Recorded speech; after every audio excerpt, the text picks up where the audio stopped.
नाशिकच्या त्र्यंबकेश्वर तालुक्यातील भाग ओहळ, बेरवळ, देवडोंगरा या आदिवासी भागात तीव्र पाणी टंचाई निर्माण झाली आहे। गावातील विहिरी कोरड्या पडल्याने महिलांना हंडाभर पाण्यासाठी तळपत्या उन्हात 2 किलोमीटर भटकंती करावी लागते।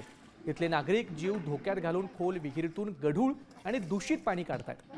स्वातंत्र्याच्या इतक्या वर्षांनंतरही आदिवासींना पाण्यासाठी असा संघर्ष करावा लागत असल्याने प्रशासनाच्या विरोधात संताप व्यक्त होतोय।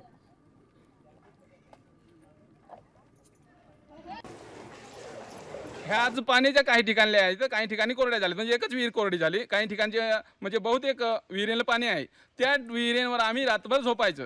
त्यावेळेस रातभर झोपायचं आम्ही 2-5 हांडे असतील ना तेवढे घेऊन जायचं आणि तिथंच झोपायचं।